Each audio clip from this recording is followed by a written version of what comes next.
juvenile declares hemp legal. At least it seems like he is.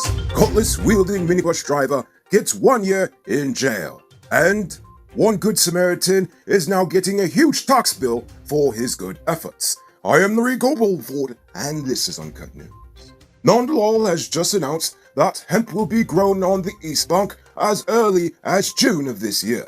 In fact, the government is currently in talks with an American company to get seeds sent down here in bulk. Now, hemp is in fact always been legal in the nation. In fact, Burnham grew it in 4 locations in the 1970s, but fell due to political and economic pressure he felt over the years. And in fact, the ropes and the sails that boats had used throughout the British Empire coming in and out of Port Georgetown were made of hemp.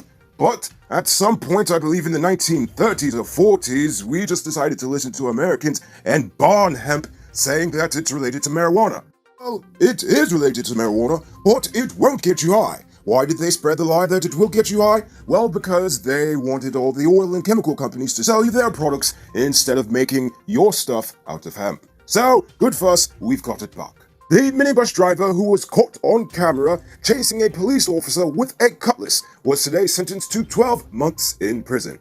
Corliss White was slapped with 14 charges, including resisting arrest, disorderly behavior, as well as dangerous driving. He pleaded not guilty to all but one charge. That charge was not wearing a seatbelt. White was released on $240,000 bail and will be back in court May 28th. Although I really wish he was getting more than just 1 year, but we will see what the court will really say on the 28th of May. On Wednesday night, 33-year-old delivery driver Navin Mahadal was shot in the jaw by 2 bandits stealing his motorcycle. According to police, the attack occurred at John Street in Campbellville, Georgetown. Mahadal is currently hospitalized and is listed in a critical condition, while the men still remain on the run. Now it's time to tell you about Best Buy's car of the day. Currently on sale is this 2010 Toyota Hiace Super GL. It comes with push-button start, all seat, sliding glasses, dual AC, mag rims, new tires, CD, stereo, reverse cam, and much more. Buy cash for $3.6 million, or pay down as low as $1,440,000 down with around $76,000 monthly for 3 years, and it is yours. Call or WhatsApp 662-0844 for more info, or visit their showrooms at Lot 171 Peter Rose Street, Queenstown, or Lot 2 Lamar Street, and tell them Noriko sent you for this sweet deal. Today, 25-year-old Daquan Wills and 39-year-old Joel Fungafat were charged for cocaine possession. They were jointly accused of trafficking over 1 kilo of cocaine. In fact, when they were stopped by Canoe on Tuesday, they fled. And when they drove off, they threw the kilo out of the window somewhere along Vlissingen Road, but the cops quickly located the abandoned drugs and the drug dealers. The 2 were released on $300,000 bail, and their case was adjourned to May 14th. The 5th juvenile to escape the Sapphire Holding Center early yesterday morning has been recaptured. While 4 were captured soon after, the 5th was recaptured that evening with the help of a relative. 2 juveniles remain on the run. Yesterday, siblings 20-year-old Emmanuel Hosanna and 30-year-old Yolanda Mary were both charged with assaulting each other. According to the court, on Tuesday, the 2 decided to pelt each other with stones and bottles. This is a terrible sibling rivalry. Anyway, Hosanna was given the option of paying a $30,000 fine or spending 3 weeks in jail, while Murray was released on $20,000 bail. These siblings will be back in court on May 17th, where they are hopefully charged and sentenced to years of therapy, because clearly the 2 need it. They need some counseling. The courts are set to rule on May 18th whether to accept a no-case submission made by the defense of the 4 surviving men accused of attempting to rob Republic Bank on July 4th, 2017. Former police constables Anthony, not Anthony, but Anthony. Anyway, Anthony Blackman and Gladstone George, as well as Kieran Sanders and former bank employee Sean Grimmond, were charged with the early morning attempted robbery. Why do all of these men have just very fancy-sounding names? It's so strange. Anyway, they were released on $500,000 bail until they returned to court on May 18th. Take advantage of huge discounts this Easter at Cellular Plus. Get the DL3 Pro Plus for just $16,000 or the DL3 Pro for $11,000. With prices like these, even your pet could have a smartphone. Get this deal at Cellular Plus digital stores in the City Mall, Starbucks Square, Massey Providence, and Massey Turkine. Offer valid while stocks last, so don't miss out. It's now time for today's Rona Report.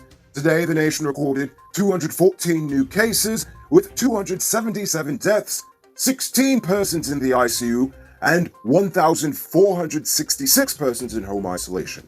The total number of known cases in the nation now stands at 12,448.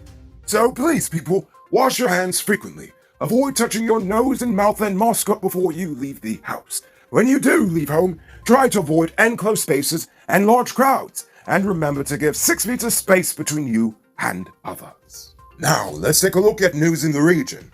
Barbados is getting temporary water assistance from Guyana and Dominica. While the volcano is in St. Vincent, Barbados is actually the one who's getting most of the ash, thus clogging the island's limited water infrastructure.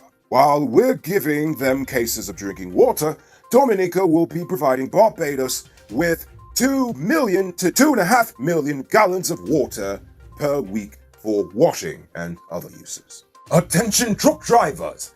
Hemp is one of the leading international brands for heavy-duty truck parts. Get high-quality brake pads, air valves, bearings, and clutches for DAF, international freight liners, Bedford TM, Scammell, and lots more truck parts seen here. This nice lady is not included, by the way. Get it at Powered Automotive Truck Spares and Engine Parts at 1161 EE Eccles. Call or WhatsApp 697-0171 or follow Powered Automotive Truck Spares and Engine Parts on Facebook. And in Jamaica, funerals are never easy, and the Rona has made it even more difficult for people. But now 2 funeral homes in Jamaica are hoping to make the financial burden a little easier by offering mourners the opportunity to obtain higher purchase burials. According to Exodus Funeral Services Limited and Garden of Paradise Funeral Home, since offering persons payment plans, they have seen a jump in business. In fact, they plan on possibly continuing the deal even after the Rona is long gone. And would you believe that wasn't even today's weird news? Aha! In fact, here's today's story. One Good Samaritan in the US state of Connecticut decided to help his elderly neighbors during the pandemic by raising money on Facebook to pay for their groceries. Now, as tax time has approached, he learned that his good deed will now cost him over $16,000 in taxes. 27-year-old middle school teacher Louis Goffinet of Mansfield, Connecticut, raised over $41,000 last year to help feed hundreds of people in his neighborhood.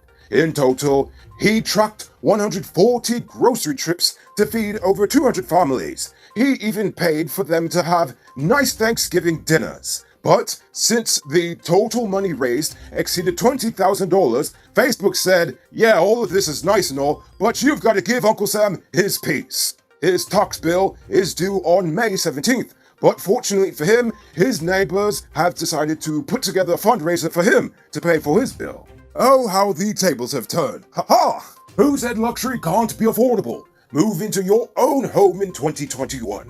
Lenoir Estates, West Coast MRI properties are within your reach. Move out of the landlord's place and put that rent money towards your own 5,000 square foot property. Call or WhatsApp 618-5702 or call +1 516 476 2172 for more info. Moving on to our Uncut News Viewers Poll question of the day. Every day we pose a question about current events in Guyana, the region, the diaspora, and how you feel it relates to us. So you give your responses in the comments, and we'll read the best ones in the following episode. Yesterday's question was, should we do like Chile and tax the super rich in order to pay for public services? Jay Jairam said, the rich in this nation should be taxed more than the ordinary people, but good luck with that. Exactly, you're right. You know why? Because of exactly what Sori Simpson said. Sori Simpson said, how you doing that? Everyone does cry out one tune. Things hard. Yes, they do, but you still gotta squeeze the rich people anyway. And Marcel Van said the rich people and private businesses should pay more. And finally, Grant said, why would anyone with a sense of decency object? Well, Grant, you've obviously never met a Republican. Ha! So for tonight's question, the government is soon opening up a new agricultural industry, one that you've heard me talk about multiple times. Hemp. What incentives should be put in place to encourage growth? That's pun intended, by the way. Think about that question and tell us in the comments below. If your response is good enough, we just might feature it in our next episode. Anyway, that's all the time we have for tonight. Check us out on Monday for another. Until then, I'm Enrico Bullford saying, have a great weekend. And as always, don't drink and drive, or you'll end up on Monday's episode the hard way. Ah! Good night, folks. Hey, Uncut News viewers, thanks for watching. You can subscribe by clicking on this button over here, or click over there for more news. You can also drop a comment to let me know if you've made it to the end of the video. Goodbye for now.